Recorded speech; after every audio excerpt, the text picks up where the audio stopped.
Bonjour les camarades. Dans le rush de la mobilisation, je voulais prendre quelques minutes pour vous donner les dernières nouvelles. Comme vous le savez, on a eu la réunion avec le Premier ministre ce mercredi suite à l'ultimatum qu'on lui avait fixé. On lui a rappelé l'énorme colère du monde du travail. On a exigé pour les centaines de milliers de personnes qui se sont mobilisées le 10 puis le 18 septembre des réponses claires et précises à nos 6 exigences. Je les rappelle, vous les connaissez par cœur. La première, c'est l'enterrement de toutes les mesures de régression contenues dans le budget 2026. L'année blanche et la baisse des pensions, des allocations sociales, du salaire des fonctionnaires et des budgets de la fonction publique, la réforme de l'assurance chômage avec les 3 milliards d'économies qu'ils veulent faire sur le dos des chômeurs et des privés d'emploi, le doublement des franchises médicales qui conduirait à un reste à charge d'environ 200 € par personne, la suppression de 3000 postes dans la fonction publique, etc. La deuxième exigence, c'est la justice fiscale, la taxation des patrimoines, des dividendes, des rachats d'actions. Vous avez tous et toutes entendu parler de la taxe Zuckman. Cette taxe Zuckman est un très bon exemple de ce qu'on peut faire si on va chercher l'argent là où il est, dans les poches des 1800 personnes les plus riches de France qui ont toutes un patrimoine de plus de 100 millions d'euros. Taxer ce patrimoine à hauteur de 2%, ça ferait rentrer 20 milliards dans les caisses et donc ça éviterait d'avoir à aller chercher dans la poche des travailleurs et des travailleuses et ça permettrait d'avoir de l'argent pour nos services publics. La troisième exigence, c'est la conditionnalité des 211 milliards d'aides publiques qui bénéficient actuellement aux entreprises sans condition ni contrepartie et qui sont absorbées par des multinationales qui licencient et qui distribuent de très larges dividendes.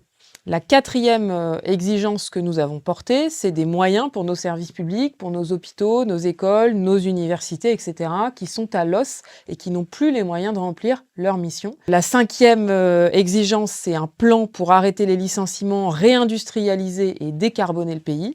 Et puis, enfin, bien sûr, nous lui avons dit et redit qu'il était indispensable qu'il abroge la réforme des retraites et qu'il n'y aurait aucun gouvernement qui pourrait s'installer dans la durée à Matignon sans cette abrogation. Si aujourd'hui le pays est dans une crise démocratique profonde, c'est parce qu'Emmanuel Macron est passé en force sur la réforme des retraites il y a 2 ans.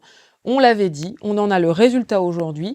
Son passage en force, il le paye, il n'a plus aucune majorité, plus aucun moyen de faire passer ces réformes.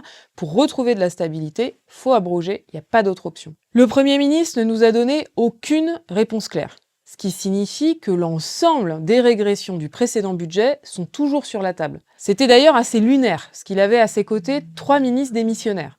On avait donc en face de nous ceux qui ont élaboré le budget Bayrou, et on avait l'impression qu'ils étaient encore au mois de juillet, alors qu'on est en septembre, qu'il n'y a plus de gouvernement, et donc que le budget devrait être tombé. Mais le budget n'est pas du tout tombé, il est toujours dans les cartons. Le Premier ministre n'a donc pris aucun engagement, il n'a posé aucun acte de rupture, il s'est contenté de 2 heures de langue de bois. À la sortie, on a donc appelé les travailleuses et les travailleurs à amplifier la mobilisation lors d'une nouvelle journée de grève et de manifestation jeudi 2 octobre prochain. Alors les camarades, jeudi 2 octobre, on a une obligation de réussite. Il faut continuer crescendo et être encore plus nombreux et nombreuses que le 18 septembre. Soyons bien conscients que nous sommes en position de force. C'était d'ailleurs la seule bonne nouvelle du rendez-vous d'hier. Monsieur Lecornu nous l'a dit lui-même. Il est le Premier ministre le plus faible de la Ve République. Les grands patrons et les ultra-riches sont fébriles, vous l'avez vu. Le patronat parle même d'organiser des meetings et des manifestations, alors que d'habitude, il tire les ficelles tranquillement dans les coulisses. Enfin, tout le monde est obligé d'admettre qu'il faut taxer les riches et les rentiers, pas les travailleuses et les travailleurs. Il faut battre le fer tant qu'il est chaud et continuer à marquer notre avantage. Pour ça, on a besoin d'être toutes et tous sur le pont et de mettre le paquet pour réussir une très grande journée le 2 octobre. Je veux insister sur 6 choses très importantes. La première chose, c'est de rappeler partout les syndiqués et les syndicats CGT qui ne sont pas encore dans la mobilisation pour les convaincre de s'inscrire dans la grève du 2 octobre. Nous sommes 600 000 syndiqués. Pas un seul syndiqué, pas une seule syndiquée ne doit manquer à l'appel le 2 octobre. La deuxième chose, c'est qu'il nous faut étendre et renforcer les grèves. On a besoin pour ça de l'ancrer et d'intégrer des revendications précises en direction des employeurs, à commencer par les salaires. Comme l'intersyndicale l'indique dans sa déclaration, il faut interpeller partout les employeurs pour exiger l'ouverture de NAO sur les salaires dans toutes les branches et dans toutes les entreprises. Organisons des AG avec les salariés et les syndiqués pour débattre de la situation, définir des cahiers de revendications, notamment sur les salaires, et les convaincre d'entrer en action. Troisième chose, organisons des déploiements dans un maximum d'entreprises, dans un maximum de lieux publics pour faire connaître le plus rapidement possible la nouvelle date de mobilisation du 2 octobre. N'hésitez pas à aller voir vos collègues des entreprises voisines qui n'ont pas la chance d'avoir un syndicat CGT pour les appeler à entrer dans l'action et les aider d'ailleurs à monter un syndicat CGT. Vos unions locales peuvent vous aider pour ça. Elles ont aussi besoin de vous. N'hésitez pas à vous mettre à disposition pour les opérations de tractage et à utiliser vos heures de délégation pour pouvoir aller renforcer les unions locales. Quatrième point, on a besoin de faire en sorte que l'ensemble des salariés qui font grève soient présents aux manifestations pour faire nombre. Pour ça, le meilleur moyen, c'est d'organiser des cortèges de boîtes avec des départs collectifs depuis le lieu de travail et des cortèges dans les manifs. C'est ce qui soude le collectif de travail, c'est ce qui crée la dynamique.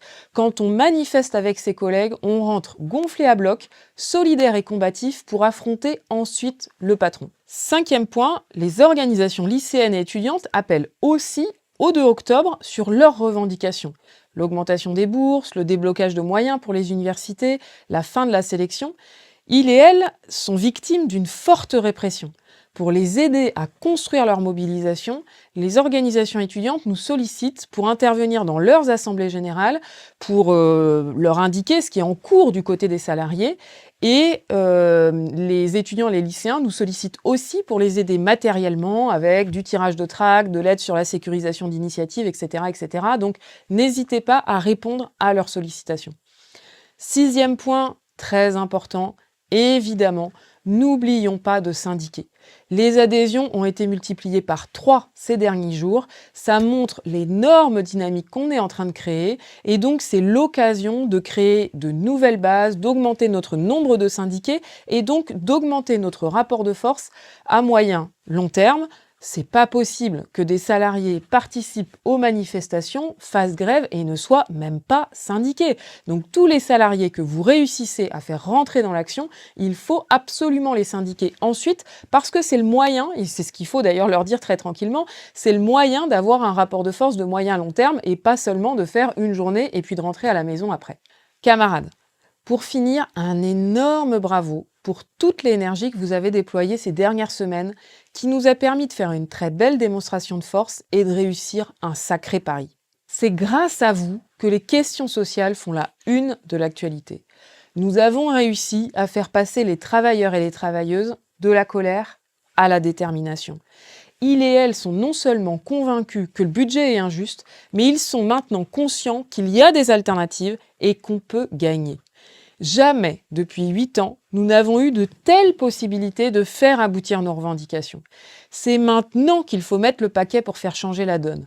Priorisons la construction de la mobilisation sur tout le reste. Annulons tout ce qui peut l'être, les réunions d'instances, etc., etc., pour nous concentrer sur le terrain.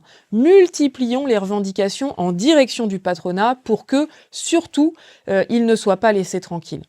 Faites remonter tous vos appels à la grève, vos assemblées générales, etc., à vos unions locales, vos unions départementales et vos fédérations pour que nous puissions les valoriser et que ça encourage partout à se mobiliser. Camarades, soyons au rendez-vous, on peut gagner.